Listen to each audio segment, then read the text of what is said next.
Hello, and thanks for coming along to And We Have an Office Dog, the digital agency podcast where we're talking to the people behind the agency, the service providers, coaches, and mentors to discuss what it's like working with you, the agency leader. With your host, Chris Simmons, the Agency Accelerator, talking to a different agency growth partner in each episode. What they love about working with you, what they wish you knew. All will be revealed. Okay, so let us begin. Over to you, Chris. Hello, everyone. Hey, Freya, how are you doing? Hi, I'm good. How are you, Chris? Not too bad. I've gotten over the initial personal pain of you using lightning strikes on a router to get out of doing this recording. No, your listeners do not need to know about our tech issues. This is take 3, just to give you a flavor. We try. We're persevering, aren't we? We're very good at that. Yeah. Freya, thank you very much for coming on. Welcome to the podcast. First of all, for everyone listening, can you just give everyone a bit of a rundown of like who you are, where you come from, well, professionally and personally, obviously, and you know what you get up to? Yeah, so, well, thanks for having me, first of all. I am an agency consultant and I have been doing this for just about a year and a half. So I help agencies of all sizes, really, with their strategy delivery, operations, efficiencies, leadership. And I basically, I didn't fall into it, but I stepped into self-employment after 12 years of doing agency side.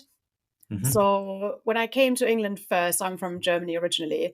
I started a job in a lovely agency in Leeds. I think we were 8 people at the time, and I was brought in to set up what used to be called an off-page SEO department. So for those of you who have been in the industry for a while, this is now called content marketing or digital PR or whatever you want to call it. Yeah. And at the time, there was a huge trend with brands and clients basically to do that kind of work. So we grew very fast, and I grew that team from basically just me to 100 people at some point. So that was content creation, design, outreach, PR.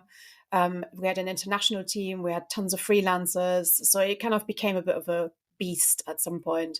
So at that time, I learned to love and to hate scaling and managing teams and everything that comes with it.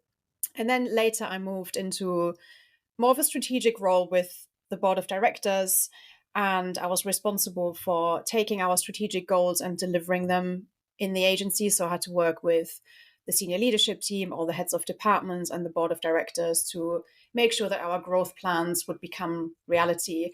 And basically those 4 or 5 years of doing that really triggered the idea of becoming an agency advisor. And I kind of cover both things now with agencies, the operational team scaling side of things, and also the strategic, how do you bring your strategic goals from the whiteboard into the agency?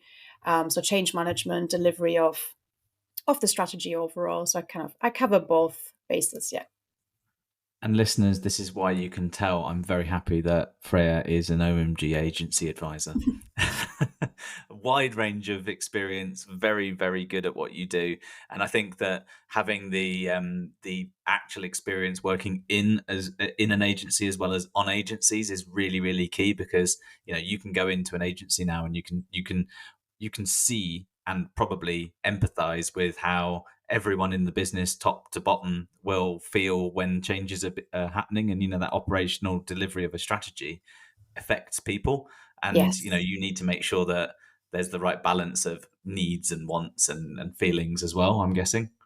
Yeah, it's interesting actually, because I started with a client recently who said they picked me to work on their change project because I had empathy. And I found that quite interesting, because that's I love that, because that's how I want to be seen and perceived. Because if you work on any change, whether it's numbers driven or people driven, it is all about the people making it happen. So yeah, I think once you've been through the process yourself, and quickly and multiple times, you kind of, yeah, like you say, you enter those projects with a bit more empathy and understanding that you can't just force change on people, and you have to do it properly. And it might take you more Yeah, time, but it will be done in the right way.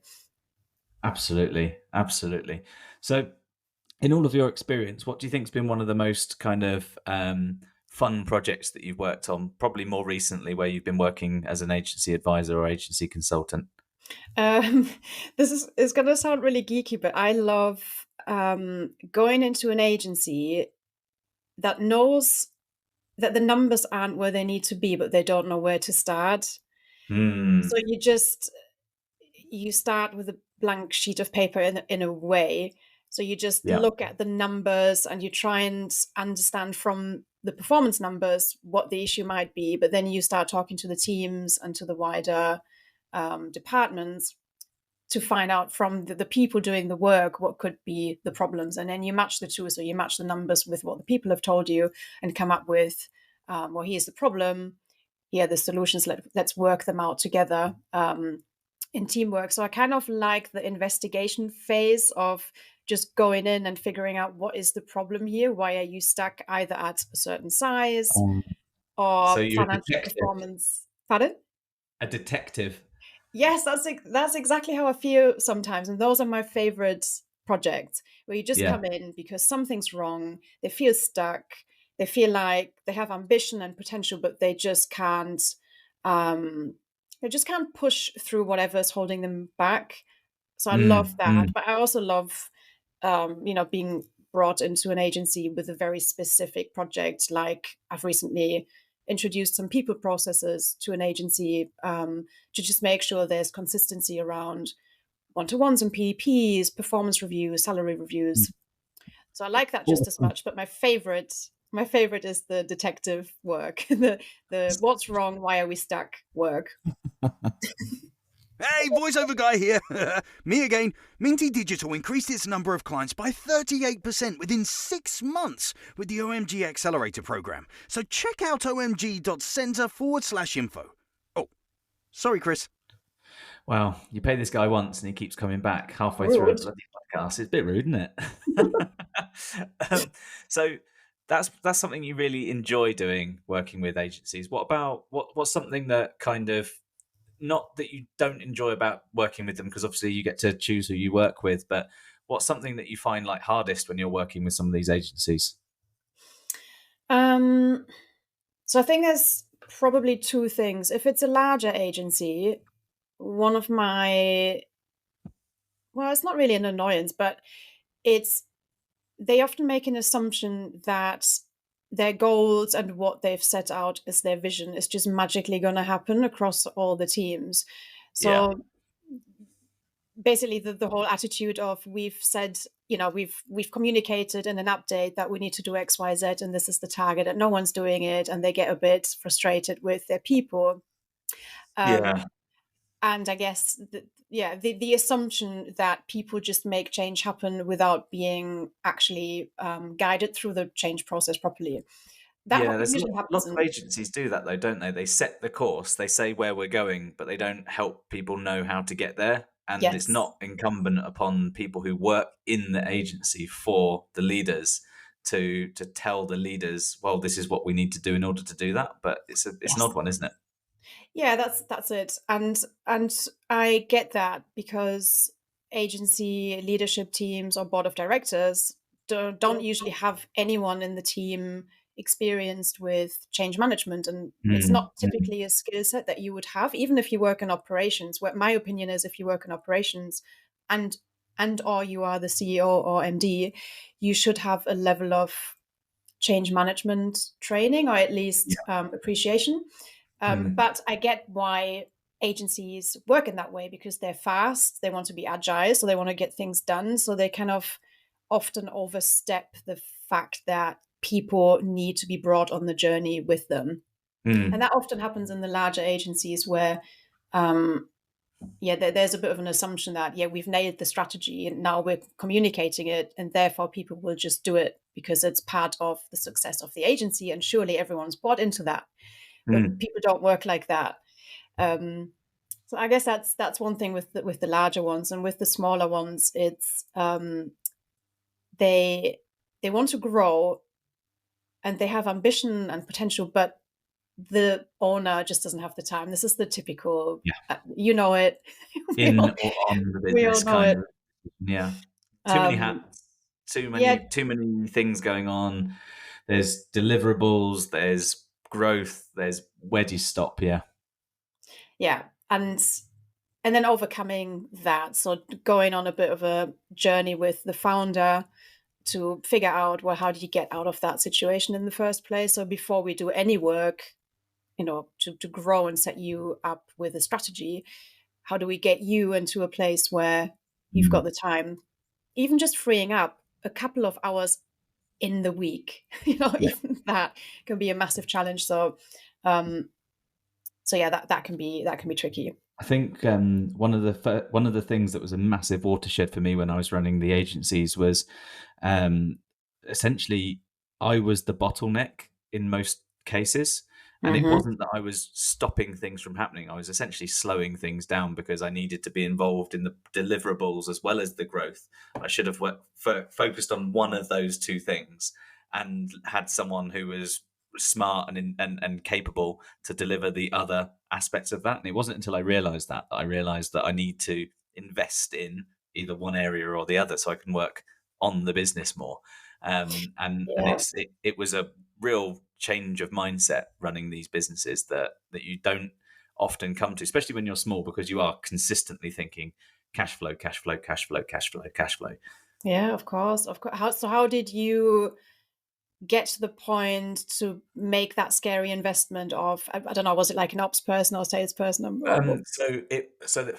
It was an interesting time because I was working with an advisor mentor who was essentially that did a really good job of asking some really curious questions, which were actually guiding me into a logic trap, which I couldn't escape, which was, you're in the way, someone needs to get and do these things.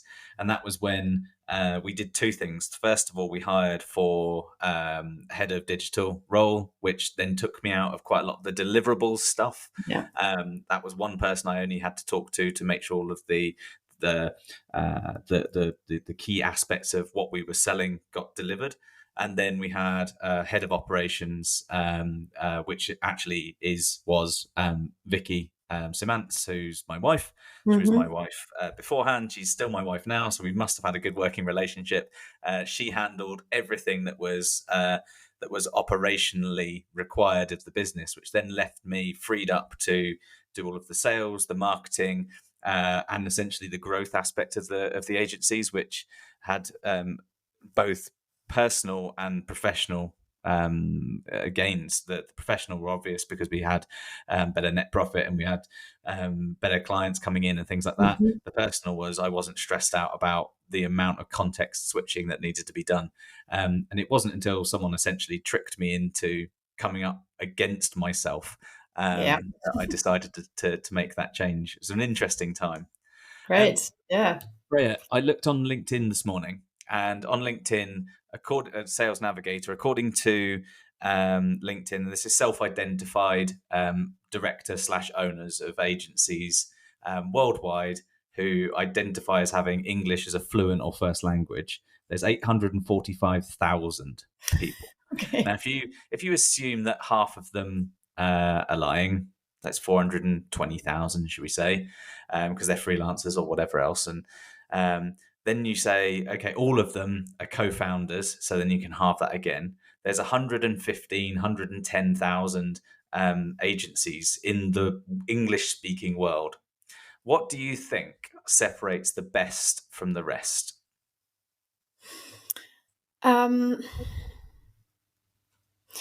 Well, just based on my experience, I would say, Mm-hmm. again, it depends so much on the size, but you've got the Yeah. right roles in place. So what you just said is exactly what differentiates people that are stuck for a while, and then they bring in the right roles to actually make the next stage of growth happen.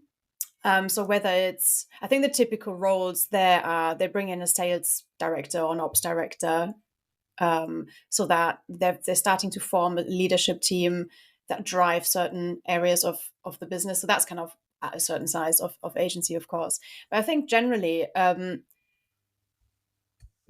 any agency that constantly evolves and changes and is innovative and doesn't ever accept that the status quo is just how it will remain forever. So willingness to change, but change in a way that can be repeated. So with empathy, with people in mind, with KPIs for wider teams, with kind of doing it properly. So if you've got a goal in mind, so let's say your goal is we want to increase revenue by X% in the next couple of years, then you can either have that as a goal and it may or may not happen because you're not driving it, or you can really go for it and say, okay, well, to achieve that goal, we need to close more pitches because our close rate isn't right. Let's speak to the teams. Let's get an advisor in. How do we increase our pitch rate? Make it happen, implement it, increase the rate.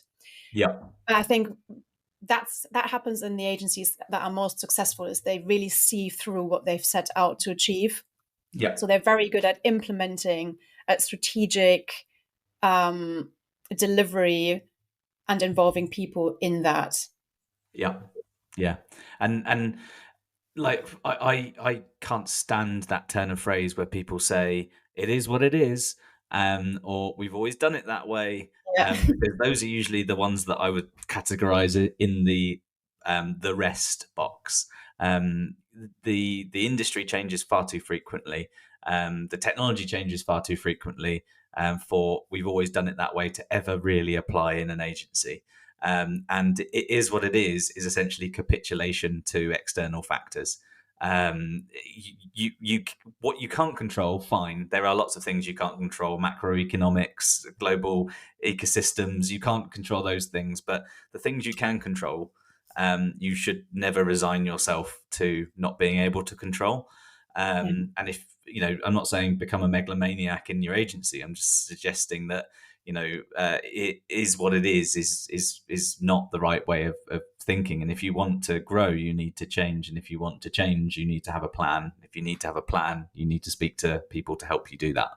Yeah, I agree. And if you're the owner and you don't like change, then I would highly recommend you bring someone in who is up for change. Otherwise, there's probably not going to be a very bright future for you. So Freya, coming from Germany, the land of some of those famous fairy tales, you go back home one Christmas. It's a lovely winter's day. You go for a walk in the woods, and when you're in the woods, you happen upon a magic wand. That magic wand can only be used one time. What would you use that magic wand for that would change every agency right now? Oh, you've painted such a great picture of my country. Thinking, This Hansel happens and all the Gretel, time. etc. Just forget the kids being eaten bit at the end and things like Yeah, that. yeah. Let's not talk about that. This is hard, but I'd probably say I would use that to get all agencies to be more focused on the two most important things, their clients and their people. So really understanding who is my ideal client, how do I speak to them, how do I retain them, how do I grow them, how do I pitch to them. So knowing everything about your clients, but not just on the surface, but with real empathy of what are their struggles, how can I help, and with people internally, kind of in a similar way, how do they react to change, how can I take them on the journey of growth, what are their strengths, are they in the right role, am I using their strengths and skills right. So yeah, I'll probably use it for that. It's a pretty decent use of a wand. One go, one thing changes an awful lot. It's amazing what you can change in an agency though with the right mindset. If you want to change and you don't know how to do it, there's people. If you do know how to do it, then the mindset is get it done. The amount of people I speak to God knows how many different agency leaders every single week, and every single time you can hear it, the amount of things that have been started but not finished. There's like 100 things on but 80% complete, rather than one thing on and 100% complete. And there's if you try and do it all, like complete the game, it's going to be really hard. So having focus, and change in mind is really key. Thank you very much for coming on the podcast, Freya. Thank It's you. been fantastic. Obviously, you're based in the UK now, but when you do go back to Fairy Tale Land, don't go in any houses that are made of gingerbread, because we all know how that happens. We get told this in school. I won't make that mistake. Thanks so much for coming on. And in the Thank next you. episode, we're going to speak to another agency coach, mentor, trainer, advisor, or partner. Speak to you soon.